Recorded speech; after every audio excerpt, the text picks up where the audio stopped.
Que le Seigneur vous bénisse. Est-ce qu'on peut acclamer encore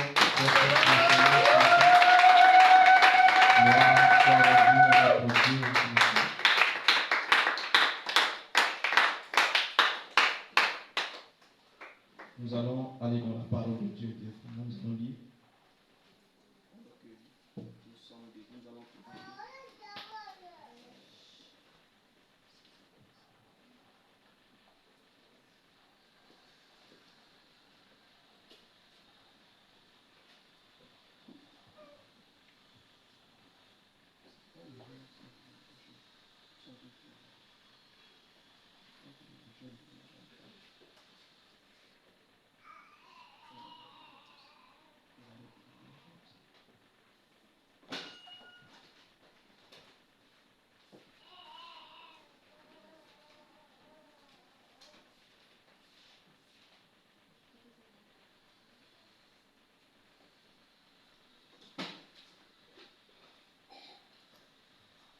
Nous allons prendre la parole de Dieu. Nous allons lire dans le livre d'Exode, chapitre 6. Exode, chapitre 6, à partir du verset 1.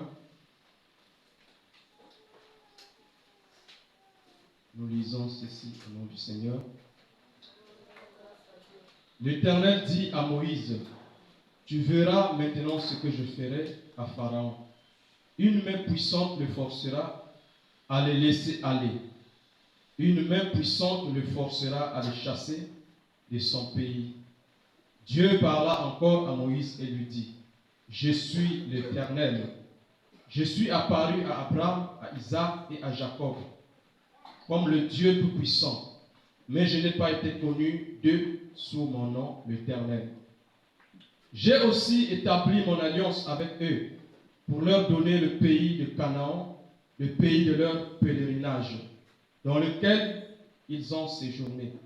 J'ai entendu les gémissements des enfants d'Israël, que les Égyptiens tiennent dans la servitude, et je me suis souvenu de mon alliance. C'est pourquoi dis aux enfants d'Israël, je suis l'Éternel, je vous affranchirai des travaux dont vous chargent les Égyptiens.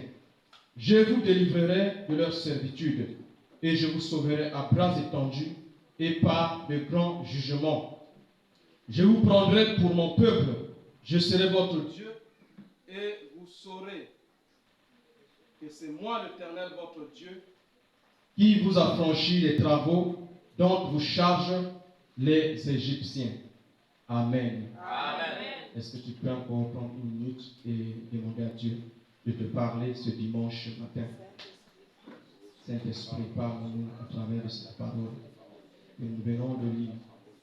Seigneur, nous sommes un peuple dans les besoins et nous sommes venus nous attendre à toi, Seigneur Jésus. Nous croyons que tu es maintenant ici avec mon Père. Alors nous nous attendons à toi, car tu as dit, là où 2 ou 3 sont assemblés en ton nom, tu es au milieu d'eux, Seigneur. Je crois que tu es au milieu de nous. Alors nous t'appelons, Seigneur Jésus. Manifeste ta gloire ce matin et parle à ton peuple, Seigneur. Parle-nous, car nous sommes venus pour écouter ta voix, Seigneur. Dans le nom de Jésus-Christ, nous allons prier et demander Amen. Amen. On peut s'asseoir, que le Seigneur vous bénisse. On acclame encore le Seigneur. Alléluia. Gloire à Dieu. Bonjour Église. Bonjour. Est-ce que vous allez bien? Amen. Ce matin, je vois qu'il y a beaucoup des absents. Dire que les gens sont fatigués. Comme on a eu, je ne sais pas, est-ce que c'est le séminaire qu'on a eu qui a fatigué les gens ou bien. Quoi qu'il en soit, nous sommes là ce matin. Et je bénis le Seigneur pour la présence de chacun de vous. Amen. Et Dieu vous bénisse richement. Amen. Amen. Amen. Et je prie que ce matin, le Seigneur fasse quelque chose pour toi. Il fera que cette journée sera une journée qui sera marquée dans ta vie et tu n'oublieras pas. Amen, amen. Amen. Avant que je puisse enseigner, je voulais vous annoncer que nous allons avoir la visite d'un homme de Dieu. Il vient du Cameroun. Donc, c'est un prophète de ministère. Et il vient du Cameroun, mais actuellement il est à Brazzaville. Il est en train de travailler chez le prophète Paul Massamba. Est-ce que vous connaissez le prophète Paul Massamba? Amen. Voilà, donc c'est lui qui l'a fait venir au Congo ici. Et il a tellement béni son église à Brazzaville qu'il m'a appelé pour dire: je ne peux pas permettre que vous puissiez manquer cette bénédiction. Amen. Amen, amen. Amen. Il dit: faites tout vraiment comme possible. Recevez cet homme-là parce qu'il nous a tellement bénis ici à Brazzaville que, puisqu'il passe par Pointe-Noire avant d'aller retourner au Cameroun, j'aimerais que vous puissiez aussi recevoir cette bénédiction. Donc, j'ai dit, mais c'est une bonne chose. Nous aussi, on a besoin de la bénédiction. Donc, il sera avec nous la semaine sur le prochain. On aura 3 jours avec le prophète. Il s'appelle Nantam, je crois le nom comme ça. C'est un nom un peu difficile à prononcer. Mais il sera donc du 19 au 21, donc mardi, mercredi, jeudi de la semaine prochaine. Il sera avec nous. Amen. Et il prêchera sur la délivrance. Amen, amen. Nous avons envoyé l'affiche et son thème, ça sera: Seigneur, mon cas est urgent. Amen. Je ne sais pas s'il y a quelqu'un qui a un cas urgent ici. Amen, amen. Je crois que le cas de quelqu'un qui est urgent va trouver une solution. Donc c'est un homme, vraiment, le Seigneur l'utilise beaucoup dans la prophétie et aussi dans les signes, les miracles et les prodiges. Donc, ils m'ont dit, en tout cas avec le prophète, tout ce que moi je veux, c'est inviter beaucoup de gens. Amen, amen. Amen. Donc cette semaine-là qui va commencer, nous allons travailler beaucoup pour inviter les gens. Parce que le prophète veut voir beaucoup de gens, il a confiance en son Dieu. Amen. Amen. Et il sait que le Seigneur fera quelque chose. Donc je crois que nous allons vraiment travailler cette semaine pour que nous puissions inviter les autres et que nous puissions bénéficier de cette bénédiction. Il y a beaucoup de gens qui ont des cas urgents et le Seigneur veut régler ces cas urgents-là. Amen, amen. Amen. Donc voilà l'information que je voulais vous partager. Est-ce qu'on peut acclamer le Seigneur pour ça?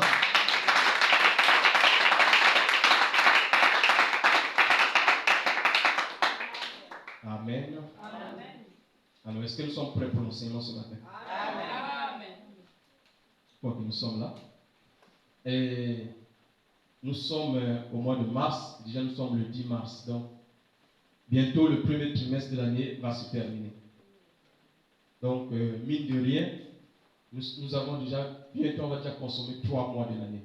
Il va seulement rester 9 mois.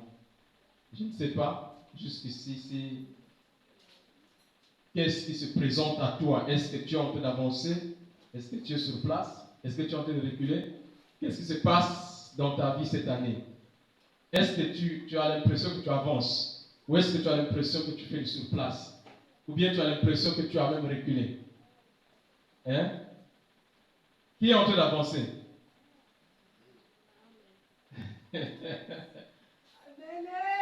Qui fait sur place? Qui sa vie est sur place, ça ne bouge pas. Il n'y a pas de mouvement.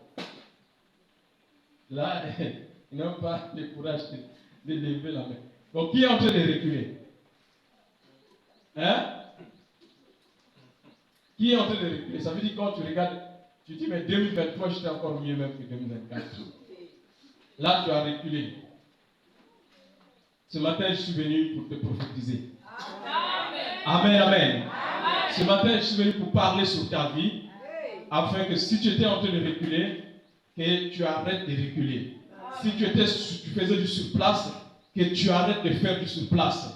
Parce que c'est le temps d'avancer. Amen, amen.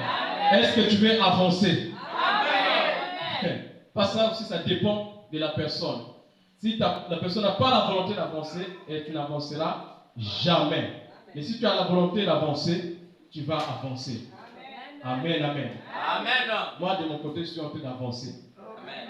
Amen, amen. Amen. Je suis en train d'avancer. Je ne sais pas dans votre côté, mais j'aimerais que comme j'avance, que vous aussi, vous avancez. Donc, nous sommes au troisième mois de l'année, déjà. Et Je ne sais pas si tu as mis en pratique les conseils que je suis en train de te donner ici pour cette année. Je suis en train de le dire et de le répéter encore. Tu ne peux pas avancer si tu n'es pas stratégique. Et la stratégie, c'est fonctionner avec un bilan. Tu dois être un homme ou une femme de bilan. Amen, amen. Tu dois toujours faire un bilan. Chaque semaine, à la fin de la semaine, tu dois faire un bilan. Et quand tu fais le bilan te permet d'établir des nouveaux objectifs. Parce que le bilan te montre là où tu as échoué, là où tu as réussi. Le bilan te montre pourquoi j'ai échoué pendant ces 2 premiers mois de l'année, pourquoi je n'ai pas avancé. Il y a une raison toujours. Quand tu n'avances pas, il y a une raison. Amen, amen. Est-ce que je peux vous parler ce matin? Amen. Est-ce que je peux parler à ton cœur ce matin? Quand tu n'avances pas, il y a toujours une raison qui fait que tu n'avances pas. Amen. Amen. Quand tu avances aussi, il y a toujours une raison qui fait que tu es en train d'avancer. Et ce qui te permet de connaître cette raison qui fait que tu n'avances pas ou qui fait que tu es en train d'avancer, c'est le bilan. Amen. Amen. C'est le bilan. Le bilan que tu fais à chaque fin de la journée. Tu vois la journée, tu dis, qu'est-ce que j'ai accompli de ma vie cette journée? Qu'est-ce que j'ai accompli de ma vie cette journée? Est-ce que j'ai accompli quelque chose qui va me faire avancer? Ou bien est-ce que toute ma journée, elle est perdue comme ça? Et si tu fais comme ça chaque fois, chaque jour, à la fin de la semaine, tu fais un bilan, ça va te permettre de tirer des leçons. Amen. Amen. Amen. Amen. Si tu ne tires pas des leçons de chaque jour de ta vie, comment tu veux avancer? Comment tu peux réussir? Comment tu peux aller de l'avant? C'est impossible. Parce que pour aller de l'avant, vous savez, même les scientifiques ont dit que la science évolue par des erreurs corrigées. Amen. Amen. La science évolue par les erreurs corrigées. Celui qui a découvert ou qui a créé l'ampoule électrique aujourd'hui, il n'a pas créé cela en un seul jour. Il a tâtonné, il a essayé. Après, il a vu que ça a marché. Quand on a demandé la question, mais combien de fois tu as échoué avant de réussir de fabriquer l'ampoule électrique? Il a dit, je n'ai jamais échoué. Je n'ai pas échoué. Parce qu'en fait, chaque fois que je faisais un essai, j'étais en route vers la réussite. Donc, ta vie aussi va évoluer en fonction des bilans que tu fais chaque fois. Tu fais un bilan, tu dresses un bilan. Tu vois les objectifs qui sont atteints, ce qui n'est pas atteint. Tu découvres les raisons pour lesquelles ça marche et les raisons pour lesquelles ça ne marche pas. Et lorsque tu découvres les raisons pour lesquelles les choses ne marchent pas, tu t'appliques à les corriger. Amen. Amen. Amen. Si tu ne fais pas de corrections, ça ne marchera toujours pas. Imaginez que je suis au volant d'un véhicule et votre vie ressemble à ce véhicule. Je suis au volant et je suis sur la route. Et je suis en train de voir que le véhicule est en train de sortir de la voie pour aller dans l'herbe ou pour aller cogner les maisons. Si je ne fais rien sur le volant, qu'est-ce qui va arriver? Je vais finir par faire un accident. Je vais finir par tomber dans le ravin qui est de l'autre côté. Je vais finir par faire cracher le moteur. Parce que je suis en train de voir que la voiture est en train de dérouter de la route. Mais je ne fais rien. Et pourtant, je suis au volant, mais je ne fais rien. À moins que si je suis en train de dormir. Mais si je ne suis pas en train de dormir, et que je vois le véhicule en train de quitter la route, je dois faire quelque chose pour que ce véhicule n'aille pas cogner un arbre. Parce que si ça fait cet accident, ça peut te tuer. Qui te dit que lorsque le véhicule va cogner l'arbre, tu vas être vivant? Ça peut te tuer. Vous voyez? Vous voyez ça? C'est pourquoi le bilan te permet de corriger la direction de ta vie. Tu dois apporter des corrections. Et si tu ne veux pas apporter ces corrections-là, ça sera bientôt tu vas te trouver dans une catastrophe.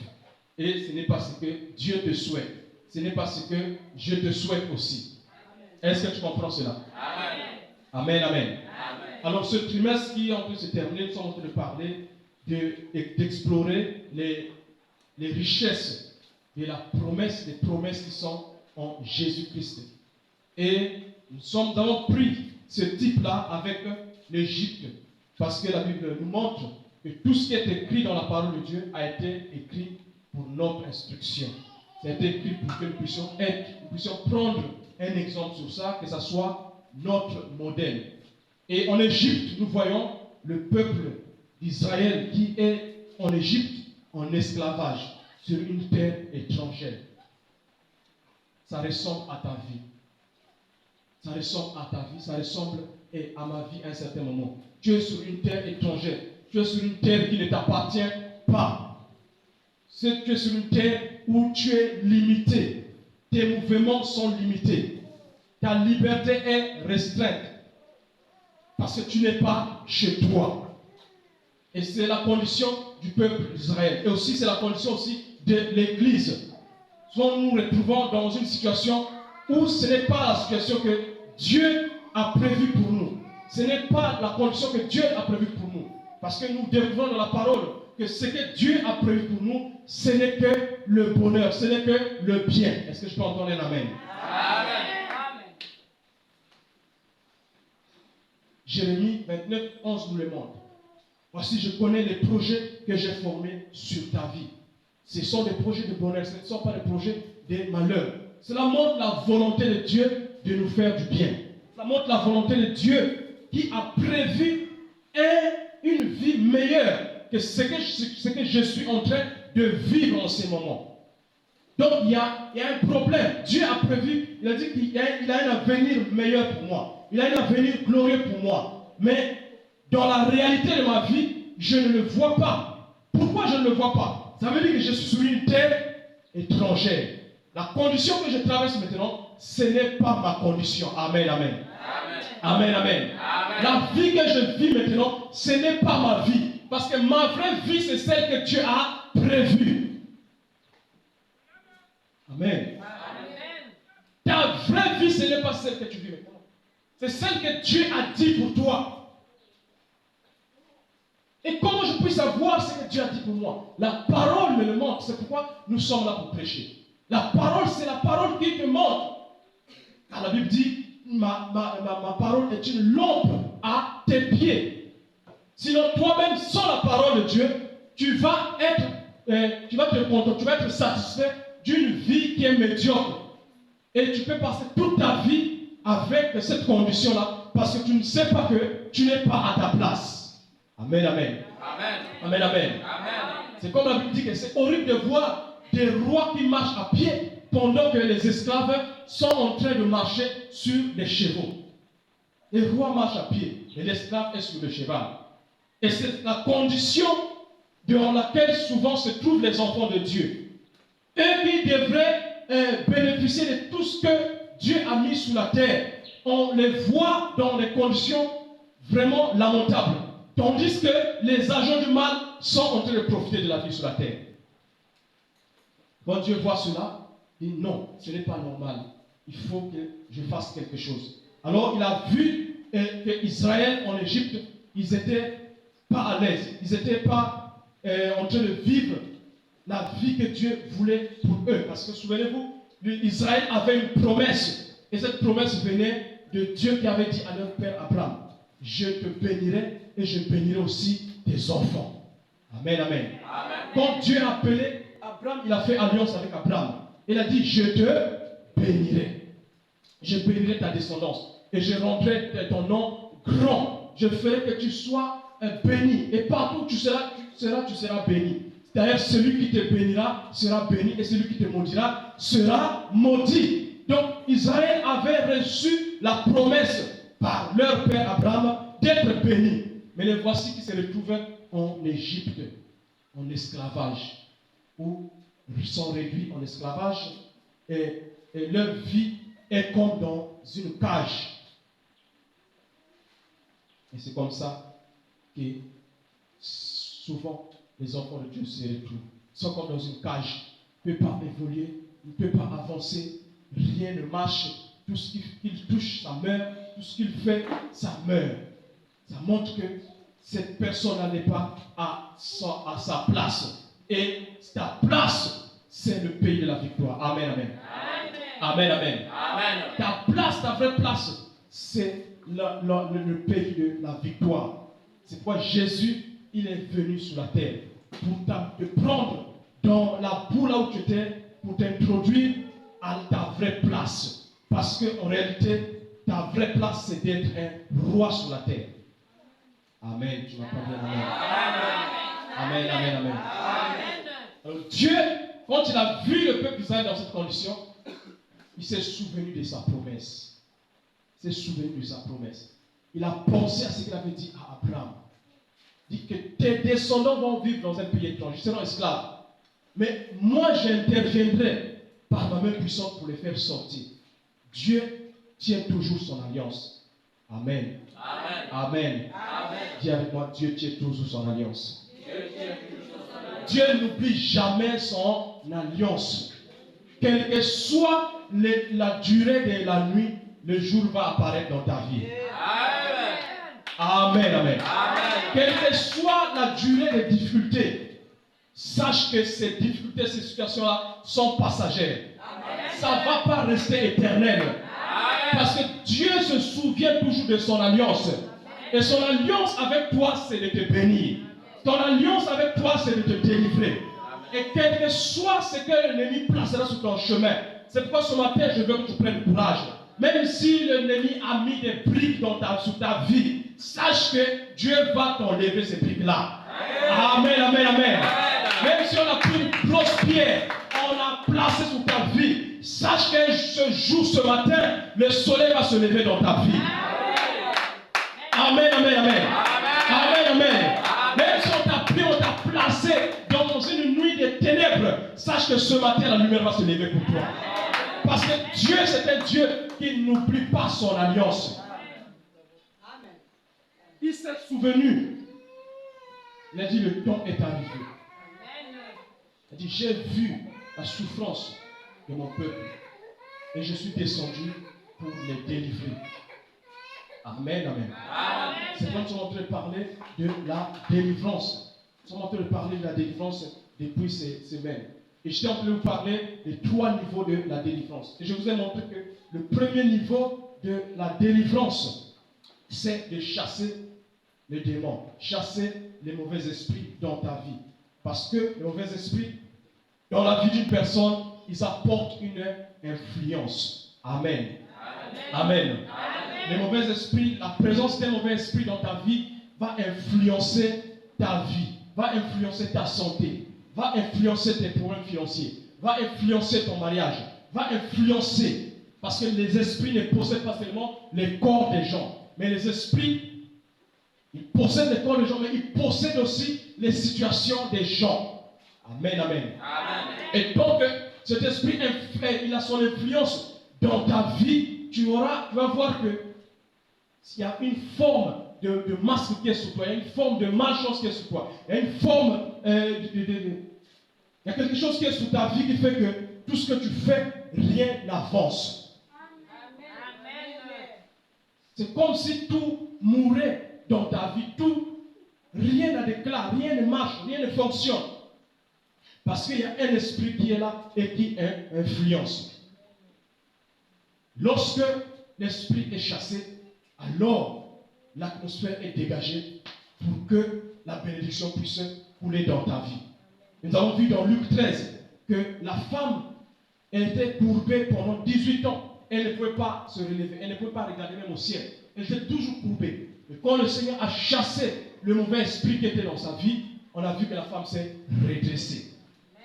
Et le fait de chasser les mauvais esprits dans ta vie va redresser ta situation. Amen, amen. Amen. Va redresser ta santé. C'est pourquoi lorsqu'on chasse un démon qui, par exemple, qui inflige une maladie à quelqu'un, on voit que la personne retrouve la santé. Lorsque Jésus travaillait, il chassait les démons, la personne qui n'entendait pas. Mais c'était un démon de subtilité. Quand on chasse le démon, la personne commence à entendre. Quand on chasse le démon, la personne commence à parler.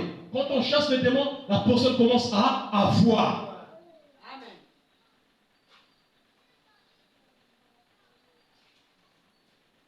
Mais nous avons vu que chasser les démons, ce n'est pas la délivrance. Amen, amen. Amen.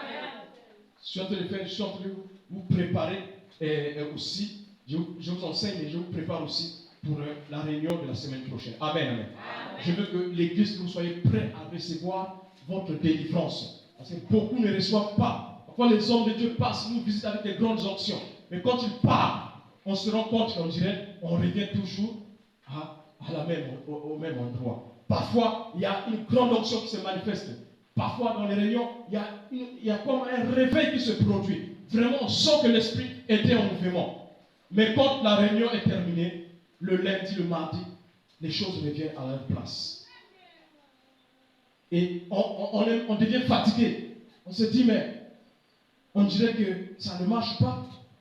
Et pourtant, quand on était à l'église, j'ai senti une liberté. J'ai senti comme si quelque chose allait me sortir de moi. J'ai senti que je me sentais maintenant bien. Mais comment ça se fait-il qu'une semaine après, 2 semaines après, la même situation est revenue? C'est un problème d'enseignement. Amen, amen. Amen. C'est pourquoi je suis en train de vous enseigner sur la délivrance, afin que vous puissiez avoir une délivrance totale.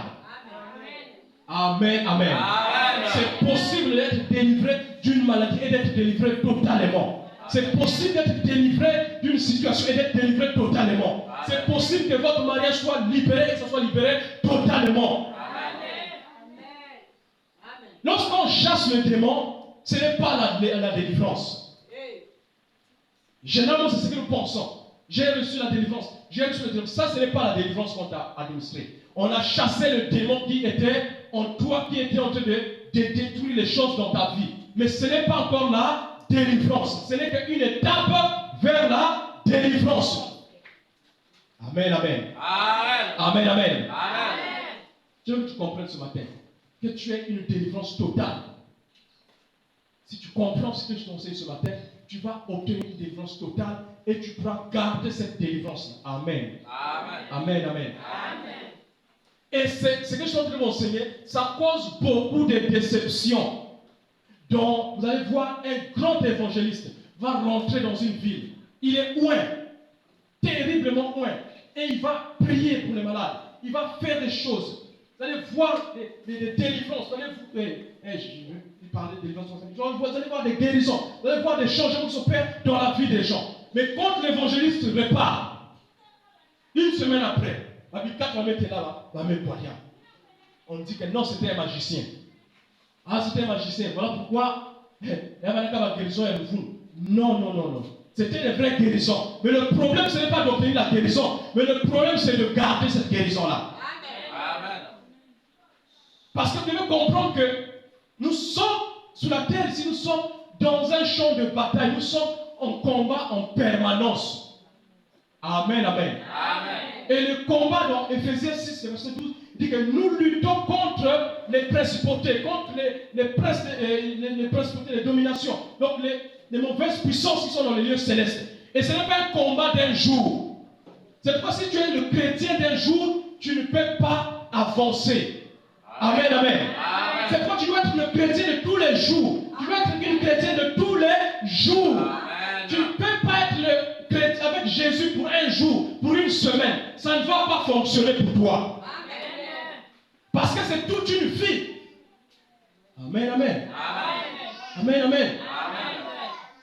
C'est comme si tu disais que tu vas maintenant prendre la décision, tu vas seulement manger une fois dans ta vie. Après avoir mangé ce repas, je ne vais plus manger. Qu'est-ce qui va t'arriver? Puisque tu es encore sur la terre, puisque tu es encore dans le corps, la nourriture que tu as mangée là va faire quoi? Ça va se dissoudre. Après, tu auras encore quoi? Tu auras encore faim.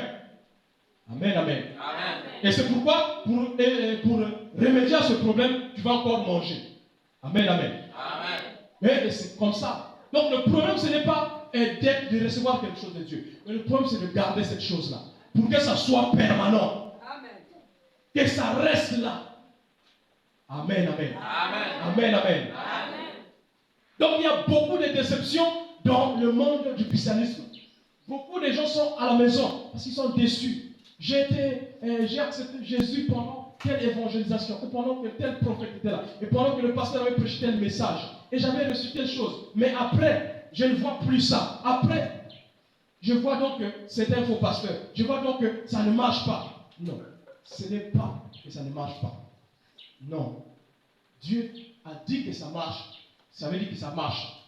Amen, amen. Amen. Donc le problème, ce n'est pas... J'étais en train de dire que la délivrance, ce n'est pas chasser les démons. Chasser les démons, c'est un pas vers la délivrance. Maintenant, on va parler du deuxième pas. Amen. Amen. Amen. Le deuxième niveau de la délivrance. Le premier niveau de la délivrance, c'est chasser le démon, chasser l'influence du démon. Maintenant, le deuxième niveau. Et ce que je vous ai dit, regardez, Jésus a enseigné ceci. Lorsqu'un esprit mauvais sort d'un homme, je crois que vous connaissez cette écriture-là. Il s'en va où? Il s'en va dans les lieux arides. Et vous savez que les démons n'aiment pas rester dans les lieux arides. Parce qu'ils se sentent mieux dans un corps. Amen, amen. Amen. Quand ils sont dans le lieu aride, il ne peut pas manifester sa nature démoniaque. Il ne peut pas manifester sa méchanceté. C'est pourquoi il aime vivre dans les corps des hommes.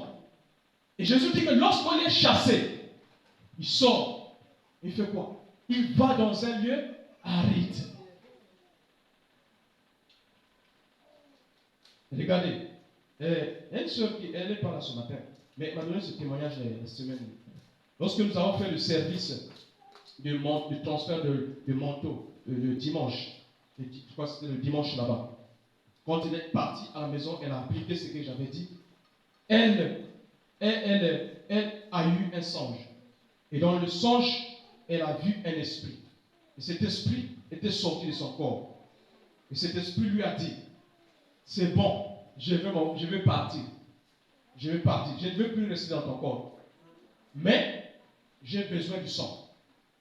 Si tu me donnes le sang, alors je ne veux plus. Je veux partir pour toujours.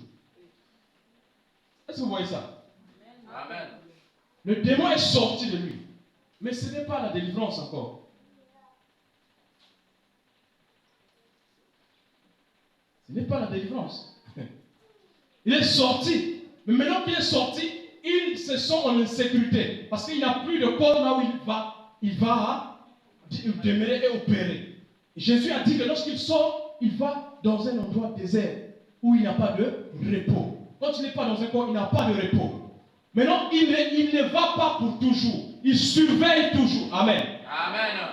Il surveille tes mouvements. Et Jésus dit, il viendra pour voir si sa maison là où il était, elle n'est pas occupée. S'il vient, il voit la maison, elle est là, elle est balayée, elle est propre. Parce que celui qui faisait la saleté, c'est lui le démon. Amen. Amen. Celui qui bloquait ton mariage, c'est lui le démon. Maintenant, quand il vient, il voit que la maison est propre, elle est balayée. Mais elle n'est pas occupée. Qu'est-ce qu'il va faire? Jésus, écoutez, Jésus c'est le Seigneur. Donc il maîtrise bien le domaine des esprits. Amen. Donc quand il nous enseigne, nous devons faire attention à l'enseignement qu'il est en train de nous donner. Lui, c'est lui qui les a créés, il connaît comment ils fonctionnent. Et il nous dit comment il nous opère. Quand il vient, il voit qu'on a fait un service sur toi. On t'a imposé les mains, on a chassé les démons dans ta vie. Il n'est plus parti. Mais il se dit encore, il faut que je retourne voir. Est-ce que cette maison où j'étais, est-ce qu'elle est maintenant occupée? Si elle n'est pas occupée, elle est propre. Jésus dit, il s'en va prendre 7 démons plus méchants que lui. Amen, amen. Amen. Il s'en va prendre 7 démons plus méchants que lui et ils viennent entrer dans la personne. Et Jésus dit, en ce moment-là, la condition de cette personne devient pire qu'avant. Voilà pourquoi vous allez remarquer. Parfois, on a prié pour quelqu'un. Il commence à se sentir bien. Mais dès qu'elle fait la rechute, elle meurt. Mais non, mais pourtant, ça fait une semaine. Le traitement était bon. Mais quand tu as commencé le traitement, ou quand tu as commencé, on a fait le service de délivrance, le démon est sorti, son influence est partie. C'est pourquoi tu as commencé à te sentir bien. Mais est-ce que la maison était maintenant protégée? Est-ce que la maison était gardée? S'il n'y a personne pour garder la maison, il va les prendre 7 démons plus méchants. Et quand ils vont venir, vous allez voir la personne va faire mort subite. Il va déclarer ses morts, rechute, et puis paf, elle me couille. Ou il va déclarer, puis ça devient pire encore. Mais donc, le médecin a fait quelque chose, on dirait. Non, le démon est parti, il a pris le renfort. Amen. Parce qu'il s'est dit, on commence à me chasser de ce corps. On commence à me faire sortir ici. Donc, je dois prendre du renfort. Ce n'est que normal. Amen, amen. Amen. Ce n'est que normal, c'est une guerre. Amen. Amen. C'est une guerre et personne ne veut perdre la guerre facilement. Mais si tu as des amis qui peuvent te renforcer, même si tu es à sa place, tu vas faire quoi? Même si toi tu étais le démon à la place du démon, tu vas faire quoi? Ça me fait rire. C'est bon. Je me pose la question. Même toi, si tu étais à la place du démon, là où tu manges, on t'arrache le mangement. Hein? Tu vas chercher quoi? Surtout si tu as le renfort. Vous ne voyez pas comment ça se passe quand on menace quelqu'un, il dit, moi je vais, s'il a son parent qui est ministre, s'il a son parent qui est commissaire, il va faire quoi? Il va aller chercher le renfort. Non, on est en train de m'enlever à ma place. Et la personne va venir le renforcer parce qu'il a l'autorité. Donc c'est la même chose. Le démon ne veut pas perdre son contrôle sur toi. Alors il s'en va chercher du renfort. Et quand il vient, ta condition est pire. C'est vous voyez même d'autres personnes, avant qu'ils deviennent chrétiens, il était quand même un peu bien. Mais quand il est venu, il a donné sa vie à Jésus. Il a été baptisé. Quand il rétrograde, il devient plus méchant. Amen. Amen. Même les choses qu'il avait peur de faire avant, maintenant il fait tout. Même les choses qu'il ne voulait pas faire, il fait des choses. Mais on dirait que tu es devenu pire. Avant même que tu puisses devenir chrétien. Oui, parce que le démon qui était en lui, on dit, la personne commence à donner sa vie à Jésus. Donc, comme s'il n'a pas protégé sa maison, ils vont prendre le renfort. Et même si tu ne volais pas, tu vas commencer à voler maintenant. Même si tu ne faisais pas la prostitution, tu avais seulement un seul gars. Maintenant tu vas sauter les niveaux. Tu deviens maintenant une tête vraiment calée. Parce que le démon est allé prendre du renfort. La condition de cette personne devient pire. Voilà pourquoi, après avoir exercé le chasser des démons, il faut maintenant passer au deuxième niveau de la délivrance. Amen, amen. Amen. Le deuxième niveau de la délivrance, c'est quoi? C'est la délivrance par la transformation. Et avec moi, la transformation. La transformation. La transformation. La transformation.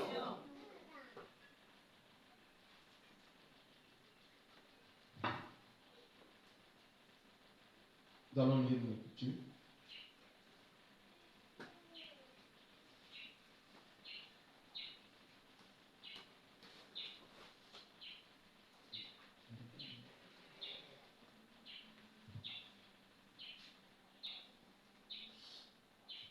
Et Éphésiens chapitre 4.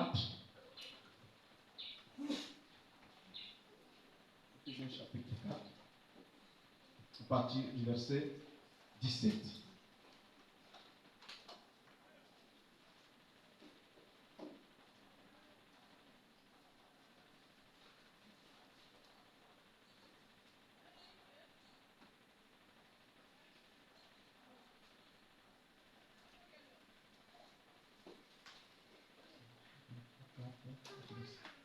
Voici donc ce que je dis, ce que je déclare dans le Seigneur. C'est que vous ne devez plus marcher comme les païens, qui marchent selon la vanité de leurs pensées. Écoutez la parole de Dieu ici. Paul est en train de nous montrer ici le niveau second de la délivrance.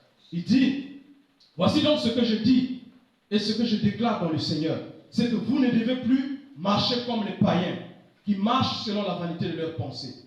Ils ont l'intelligence obscurcie et ils sont étrangers à la vie de Dieu. Ils sont étrangers à la vie de Dieu. Ils ne connaissent pas la vie de Dieu. Les païens ne connaissent pas la vie de Dieu. Ils connaissent quelle vie? Ils connaissent seulement la vie adamique, donc la vie qu'ils ont reçue de leurs parents. Ils connaissent seulement la façon de vivre qu'ils ont reçue de leurs ancêtres. Ils connaissent seulement la façon de vivre qu'il a reçue à l'école. Ils connaissent seulement la façon de vivre qu'il a reçue par le conseil des amis. Mais les païens ne connaissent pas la vie de Dieu. Or, c'est là où se trouve le problème. Ils ne connaissent pas la vie de Dieu. À cause de l'ignorance qui est en eux, à cause de l'endurcissement de leur cœur. Ayant perdu tout sentiment, ils se sont livrés à la dissolution pour commettre toute espèce d'impureté jointe à la cupidité. Mais vous, ce n'est pas ainsi que vous avez appris Christ. Si du moins vous l'avez entendu, et si conformément à la vérité qui est en Jésus, c'est en lui que vous avez été instruits, à vous dépouiller, eu égard à votre vie passée, du vieil homme qui se corrompt par les convoitises trompeurs. Là, la parole de Dieu est en train de nous amener à un autre niveau. Parce que là, Dieu veut maintenant nous sécuriser. Amen, amen. Amen. Là, Dieu veut protéger maintenant ta maison. Amen. Amen. La Bible dit que un voleur, lorsqu'il vient dans la maison de quelqu'un, il ne peut pas, s'il ne dort pas, si le propriétaire ne dort pas, il ne peut pas voler dans cette maison avant d'avoir lié d'abord le propriétaire de la maison. Amen, amen. Amen. Amen, amen. Amen. Si il n'est pas assez fort pour ligoter les propriétaires de la maison, il ne pourra pas voler dans cette maison. Amen, amen. Amen. Donc, le deuxième niveau de la délivrance, Dieu est en train de te rendre maintenant fort. Amen. Amen. Il est en train de te rendre maintenant fort, afin que le voleur, qui est le diable, qui vient pour égorger, pour détruire, pour tuer, qu'il ne puisse plus être capable de te lier.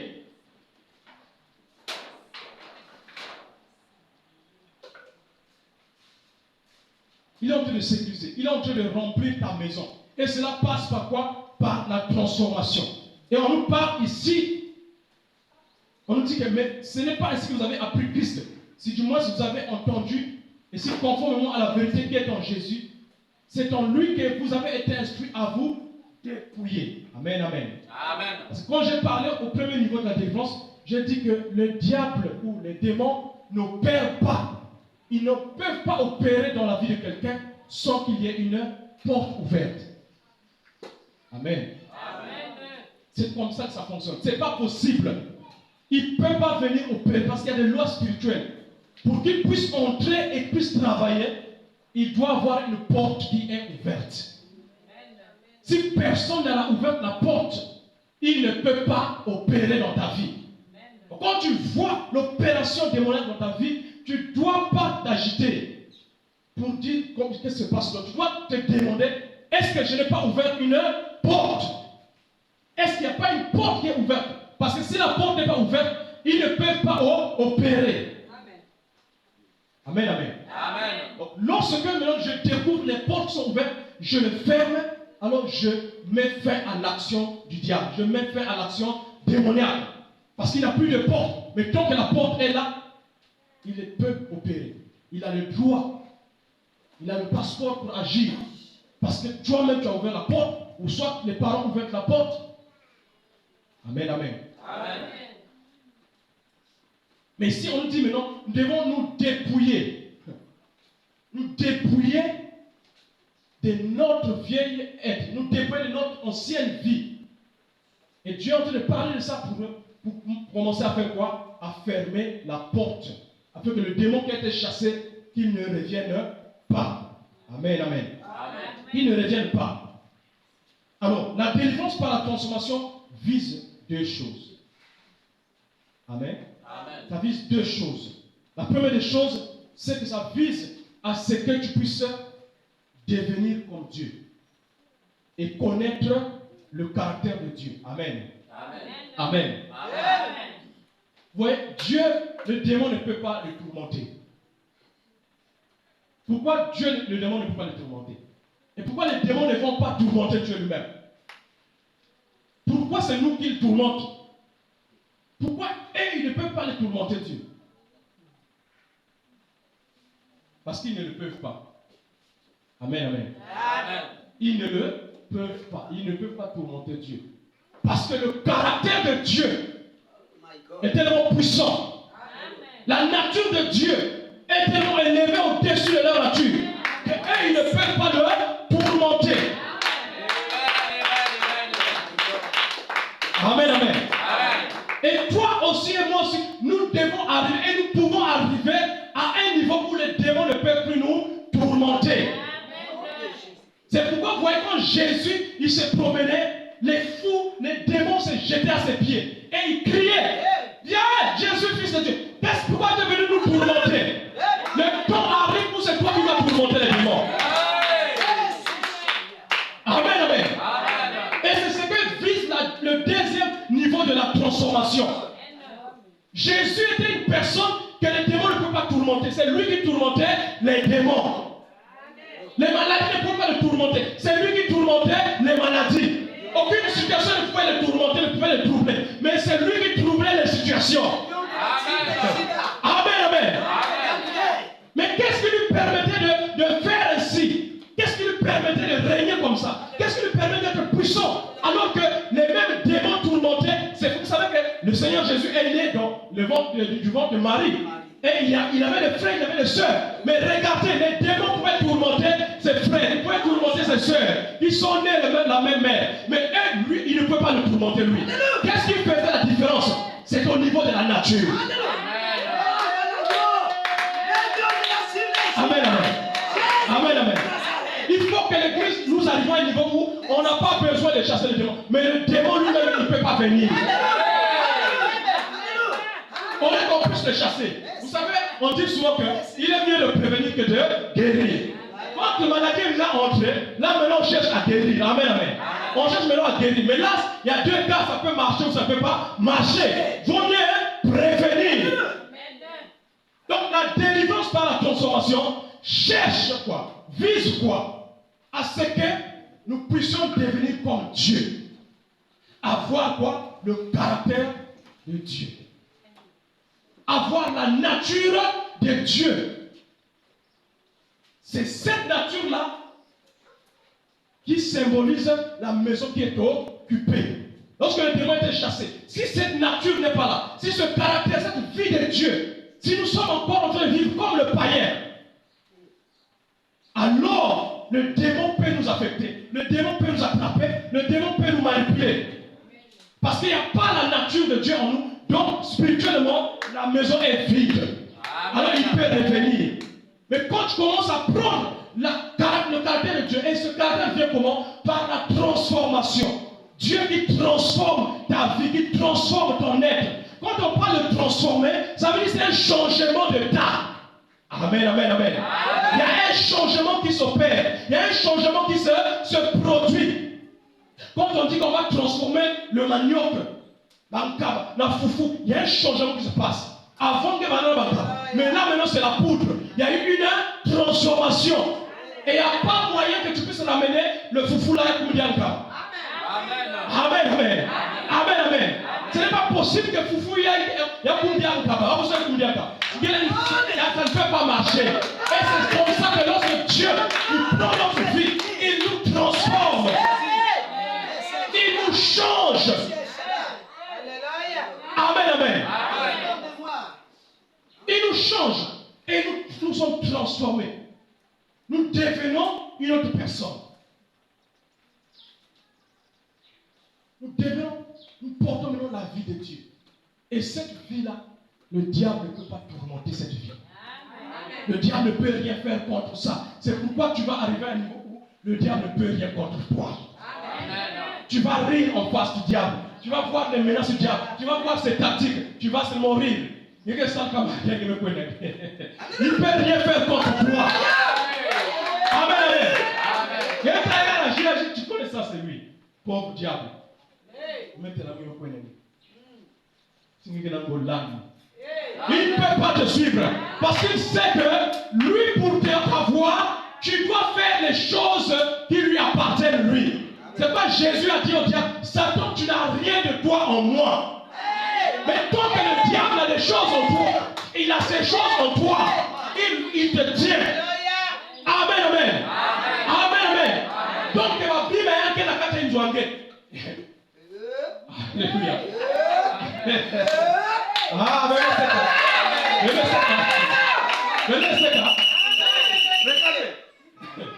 j'ai entendu cette histoire-là à l'église où nous étions. Il y avait une sœur, une maman, qui avait épousé un jeune garçon dans l'église. Et le pasteur avait dit non, ce n'est pas bon. Toi, tu es déjà une maman, comment tu vas prendre un jeune garçon?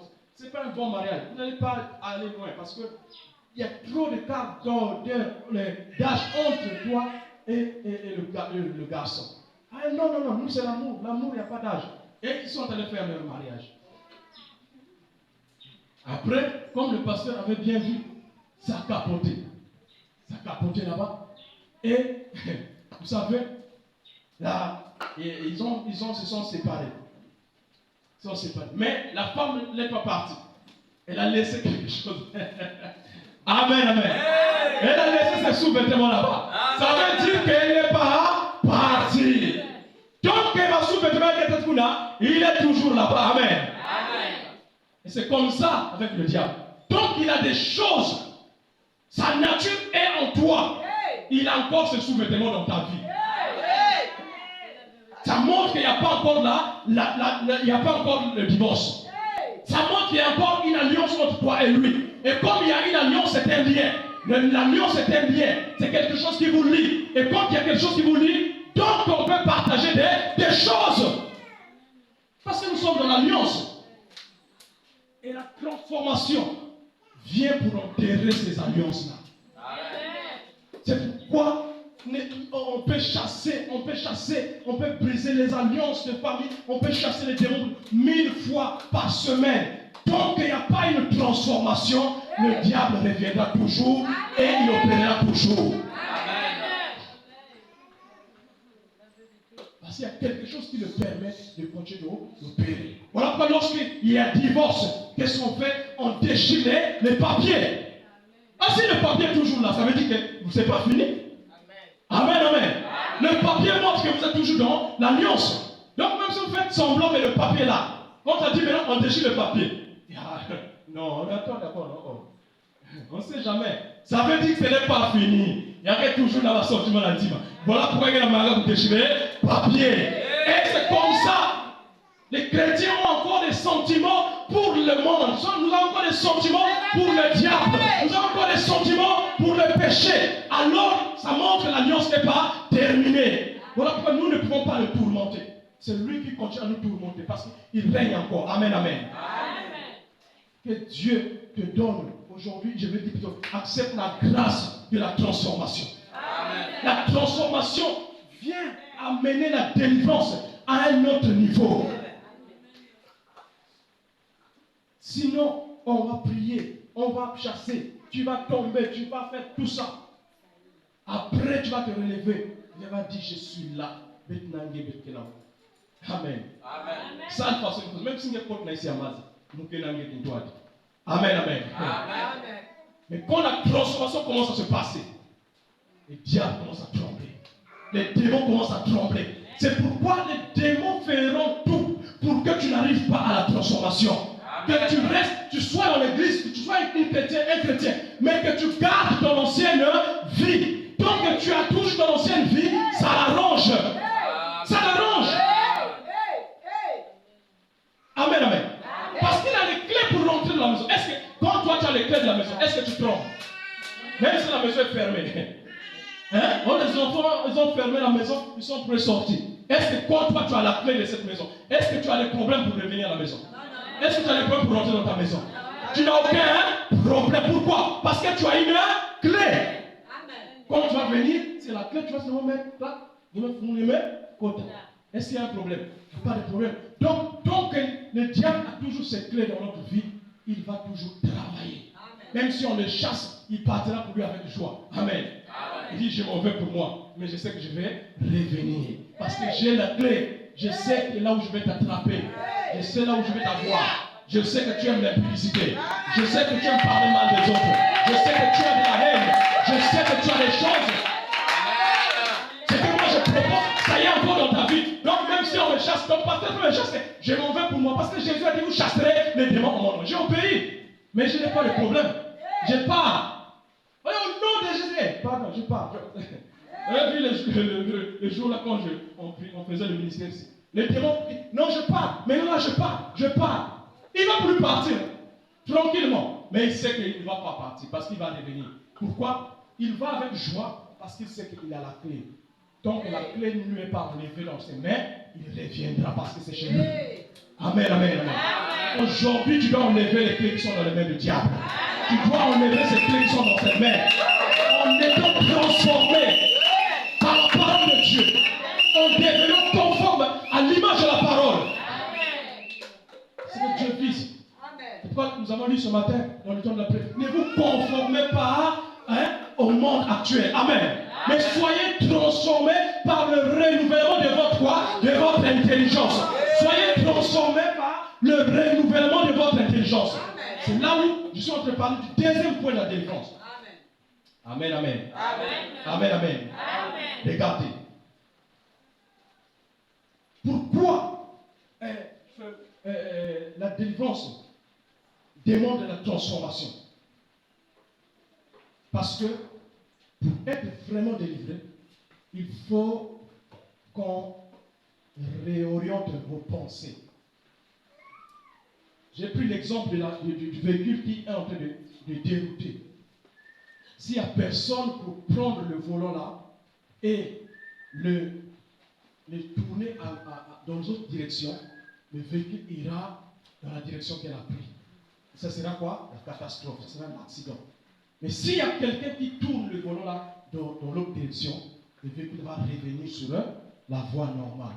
Amen, amen. Amen. Donc, qu'est-ce qui dirige la vie d'un homme? C'est sa pensée. Amen, amen. Amen. Amen. Amen. C'est ta pensée qui te dirige. Tu ne peux pas venir ici ce matin à l'église si tu n'as pas pensé que je vais partir à l'église. Amen. Amen. Amen. Amen. Amen. Amen. C'est parce que tu as eu la pensée. D'abord, c'est ta pensée qui t'a amené ici à l'église. C'est ta pensée qui t'amène dans un bar. C'est ta pensée qui t'amène dans une boîte de nuit. C'est ta pensée qui te prend, qui t'amène chez la voisine pour faire le congossa. C'est ta pensée qui te prend, qui t'amène au travail. C'est ta pensée qui te dirige. Parce que la pensée de l'homme est son volant, le volant de sa vie. C'est pourquoi pour qu'il y ait une vraie délivrance, il faut qu'on change la direction de cette pensée-là. Amen, amen. Si on ne détourne pas la direction de ta pensée, tu resteras la même personne. Tu feras les mêmes actions, tu feras les mêmes œuvres. Parce que tout ce que nous faisons vient de nos pensées. Ce que nous disons vient de nos pensées. C'est pourquoi Jésus a dit, il a dit, c'est de l'abondance du cœur que vienne ce que la bouche parle.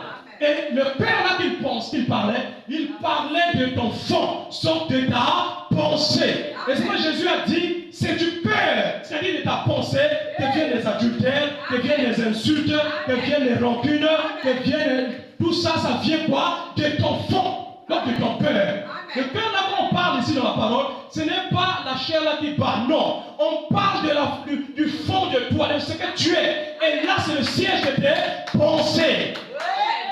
Parce que la façon que tu penses, la Bible dit, aucun homme ne peut être plus élevé que ses pensées. Tel un homme est, telles sont ses pensées, dit le proverbe. Tel un homme est, telles sont ses pensées. Quand je te vois venir ce matin, je sais que tu as pensé venir à l'église. Quand je te vois que tu es absent, je sais que tu as pensé, je ne vais pas à l'église aujourd'hui. Parce qu'un homme ne peut pas être ce qu'il fait penser, ne sort pas. Voilà pourquoi Dieu te dit ce matin, s'il peut prendre ta pensée et la changer de coup, la désorienter. Amen, amen. Amen. Alors il peut changer ta vie. Qui veut que Dieu change sa vie? Qui veut que Dieu change son histoire ce matin? Qui veut que Dieu change son avenir ce matin? Est-ce que tu veux cela vraiment? Si tu veux que Dieu fasse quelque chose pour toi, tu dois accepter que Dieu change ta pensée. Si Dieu n'arrive pas à saisir ta pensée, il ne pourra pas amener quelque chose dans ta vie. Amen, amen. Par ta pensée, tu peux empêcher Dieu d'agir. C'est pourquoi je vous ai dit que la foi, c'est une manière de penser. Amen, amen. La foi, c'est une manière de penser. Comment tu penses? Quand une situation est là, comment tu penses de cette situation? Est-ce que tu penses que cette situation, c'est une catastrophe? Si tu penses comme ça, c'est que tu n'as pas la foi. Mais si tu as la foi, tes pensées vont dire, cette situation est difficile, mais mon Dieu va le régler. Amen. La foi, c'est une façon de penser. La façon que tu penses, ça détermine quelle est ta foi. Amen, amen. Amen. Donc, transformation vient dans ce but-là. Ça fait quoi? Ça vient orienter ta pensée autrement. Avant, tes pensées étaient façonnées. Tes pensées, vous savez, les pensées là que je suis en train de dire, ça se construit comme une maison construite. Quand tu es né, tu n'avais pas ces pensées. Quand tu es né, tu n'avais pas la pensée d'être une pécheresse, d'être un pécheur. Quand tu es né, tu n'avais pas la pensée d'insulter les gens. Quand tu es né, tu n'avais pas la pensée d'être un voleur. Quand tu es né, tu n'avais pas la pensée d'être un bandit. Non. Quand on dit que les enfants sont des anges. Amen, amen. Amen. Et quand les enfants meurent, ils vont au ciel. Amen. Parce qu'ils sont innocents. Et le sang de Jésus les couvre, le sang de Jésus les purifie. Parce qu'ils ne connaissent pas ni le bien, ni le mal. Mais regarde, maintenant que tu es né vide. Tu es né pour toi innocent. Tu es né comme un ange. Mais au fur et à mesure, on va construire ta pensée comme on construit une maison. Amen, amen. Au fur et à mesure, on va te donner la forme. Et qu'est-ce qui nous donne la forme? C'est l'éducation à la maison. Qu'est-ce qui nous donne la forme? C'est ce que nous voyons dans le quartier. Qu'est-ce qui nous donne la forme? C'est ce que nous entendons à l'école. Qu'est-ce qui nous donne la forme? C'est ce que nous voyons dans ce monde ici. Quand tu nais, quand tu commences à grandir, tu commences à prendre conscience. Tu commences à voir que papa que nous avons maman. Tu commences à prendre cette pensée. Amen. Amen. Tu vois, tu commences à prendre cette pensée. Un jour, quand tu vas grandir, quand tu auras sur ta femme, tu vas commencer à te battre avec ta femme. Parce que la pensée là, on a construit ça déjà en toi. Depuis que tu voyais ça, papa, maman se battaient. Amen, amen. Amen. Amen. Tu commences à voir, oh, il a pris le morceau de viande de la nourriture. Ah, donc c'est comme ça. Il est en train de construire ta pensée. Quand tu vas regarder à gauche, regarde à droite, personne là, tu prends un morceau de viande. Où est-ce qu'il a vu là? Où est-ce qu'il a pris ça? Il n'est pas né avec ça. Il a vu, il a entendu. Et quand il commence à entendre, c'est qu'il se dit, regardez, comme à la maison, nous écoutons souvent les prédications. Et souvent, quand on fait les offrandes à la fin du culte, on parle toujours de 5 000 $, c'est pas les... Hier, j'étais surpris, les chantés ont en train de parler de l'argent, mais ils parlaient de 5 000 $, 100 000 $. Je dis, mais il n'y a pas de dollars au Congo. Où est-ce qu'ils n'ont pas entendu parler de dollars? Ah, c'est à la télé. C'est quand on suit les prédications là. On fait, qui peut donner 5 000 $? Tout ça là. Le Seigneur, c'est le temps des offrandes. Si tu as 10 $, c'est là ils ont copié le mot du dollar. Parce qu'au Congo, on n'utilise pas les dollars. Mais comment eux, en s'amusant, ils commencent à parler, oh non, je t'ai donné 100 000 $. Où est-ce qu'on t'a mis, on a 100 000 $? Amen. Et au fur et à mesure, là, sa pensée est en train de se construire. Sa pensée est en train de se construire. Mais ce qui est malheureux, c'est que la pensée qu'elle a se construire là, ce n'est pas les pensées de Dieu. C'est ça qui est mauvais. C'est ça qui est malheureux. Voilà pourquoi la Bible dit, élève ton enfant selon le Seigneur. Montre-lui la voie du Seigneur. Même quand il sera vieux, il ne va pas se détourner de cette voie-là. Instruis tes enfants selon le Seigneur. Tu verras que même quand ils seront vieux, ils auront toujours des réflexes. Il faut craindre le Seigneur. Il ne faut pas insulter. Il ne faut pas des rancunes. Il ne faut pas des choses comme ça. Mais ce qui est mauvais, c'est que quand nous naissons le monde, donc, la plupart du temps, nous naissons dans des endroits où nous ne voyons pas les gens pratiquer la parole de Dieu. Nous naissons dans des familles où ce ne sont pas des familles chrétiennes. Et même si c'est des familles chrétiennes, souvent c'est des rétrogrades. On ne pratique pas la parole de Dieu. Et ce que nous voyons, c'est ce que nous devenons. Ce que nous entendons, ça devient notre façon de penser. Ainsi, si mon papa, il volait au travail, donc, moi je peux savoir que voler au travail, donc c'est bon. Donc, quand l'occasion va se présenter dans mon entreprise, qu'est-ce qu'il fait? Oh, mais j'avais vu papa, il avait fait des chiffres, il avait changé des chiffres. Je vais aussi changer les chiffres. Amen, amen. Pour moi, c'est normal. Parce que c'est comme ça qu'est ma pensée. Et cette pensée a été construite en moi selon ce que j'ai vu de mes parents, selon ce que j'ai vu de mes amis, selon ce que j'ai vu dans la société. Et je deviens prostitué parce que c'est la pensée qui est en moi. Je pense que oui, c'est normal que je puisse devenir une prostituée. Ça me permet de gagner de l'argent. Je pense comme ça. Mais j'ai pris ça quelque part ici sur la terre. Oh, la Bible déclare dans Isaïe 55. Aussi est loin de séparer la terre du ciel. Mes pensées sont aussi loin de vos pensées. Mes pensées ne sont pas vos pensées. Tes pensées ne sont pas les pensées de Dieu. Mes pensées ne sont pas les pensées de Dieu. Et mes pensées sont séparées des pensées de Dieu. De la même façon, le ciel est séparé de la terre.